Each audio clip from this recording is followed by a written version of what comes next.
So ayan, magandang araw mga kaplantitas, kaplantitos, and kaplan-teachers. So kaninang tanghali, dumating yung box natin, yung parcel. This is from Nueva Vizcaya kay Ma'am Repotula Yvonne. Ilalagay ko na lang po yung link niya below para kung gusto niyo po mag-order ng mga plants nila, you can contact them and you can message them. So, i-unbox po natin yung isa sa mga pangarap kong halaman na mabili, na rare.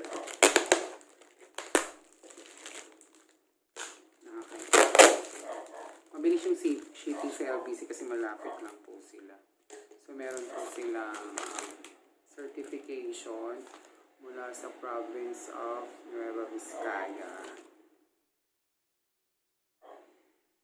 So, si Miss Yvonne D. Repotola of Tuaw, South Bagabag, Nueva Vizcaya is a legitimate producer and trader of the following ornamental plants to wheat, bougainvillea, roses, African violet, dahlias, and other ornamentals. So, legit na legit po yung ating seller, guys. Kasi, permado ng Senior Agriculturist at Provincial Agriculturist ang kanyang certification. So, ito na.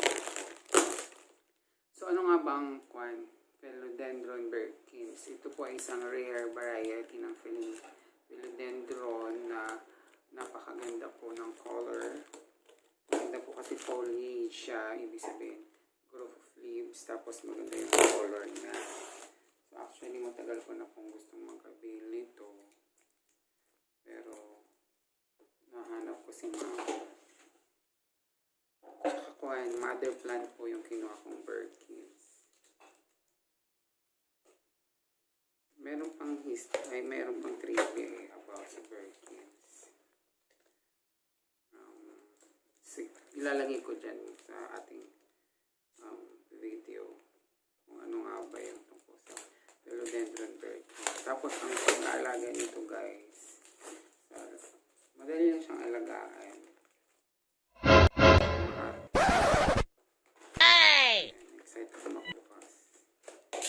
Pero kailangan niya ng direct bright sunlight. Tapos dapat syempre maganda yung potting mix na yung ginamit. And so, isang vlog ko na pinakita ko sa inyo paano gumawa ng carbonized rice husk. Then i-mix ko na siya sa isang video naman. I-mix na natin siya sa vermicast, garden soil, at saka carbonized rice husk. Yun yung gagamitin natin potting mix sa ating Philodendron BIRKIN. Handa na ba kayo, guys? Ito na siya.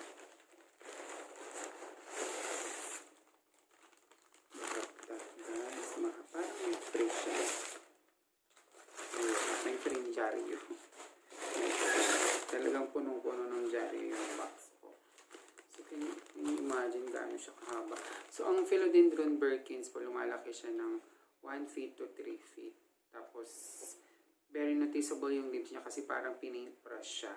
Tapos, combination of white, yellow, and green. So, ito na nga siya, guys.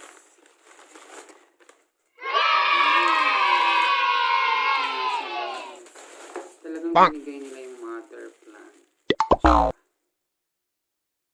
Ayan, medyo stress yung leaves niya, guys. Pero ang ganda ng dahon. No? Very lush at very colorful. Yun yung foliage niya, guys. Talagang, yung parang painting siya. Ginamitan ng paintbrush. Tapos ang dami na niyang ugat. Talagang mother plant.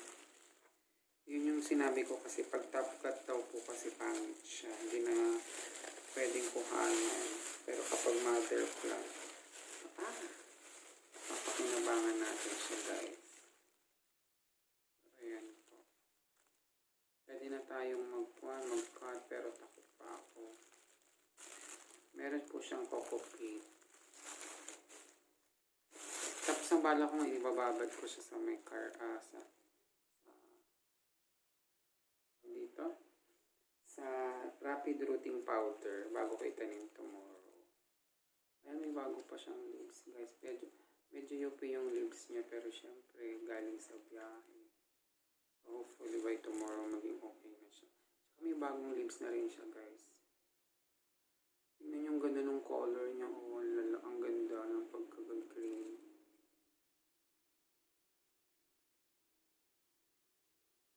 Sana pag may itanim natin, makakapal pa lang leaves. Ay, shit, may punit. Ay, shucks. May punit yung isang dahon niya.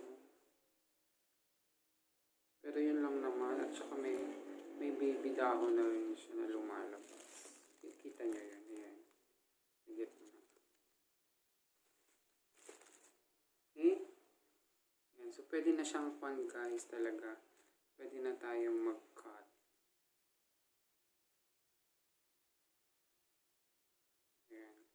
So, maganda po yung plant. Talagang rooted siya.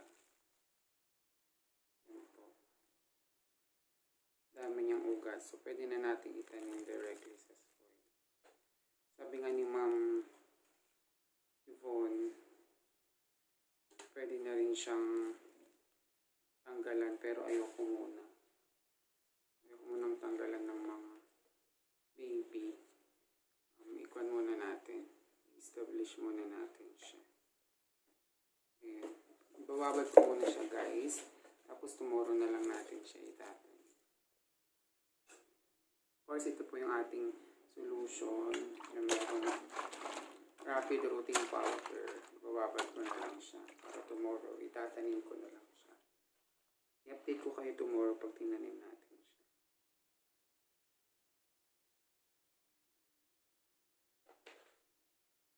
May stress siya sa biyahe. Pero ang ganda po. Satisfied naman po ako sa nabili nating Philodendron BIRKINs, guys. So, ito yung isa sa pangarap ko na magkaroon na plant. Ayan, nabili na natin. Minsan kailangan din natin ipikit yung mata para makabili tayo ng mga plant na gusto natin. Tipid, diba? Yung mother plant po yung pinili ko pala kasi balak ko siyang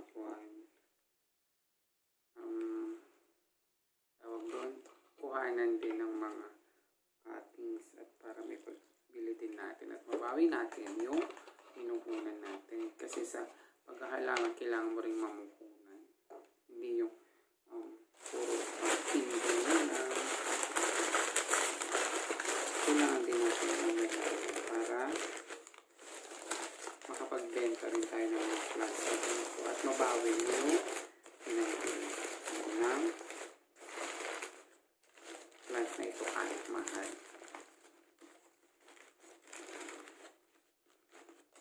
Ayan guys, sinisitan ko muna ng chariyo.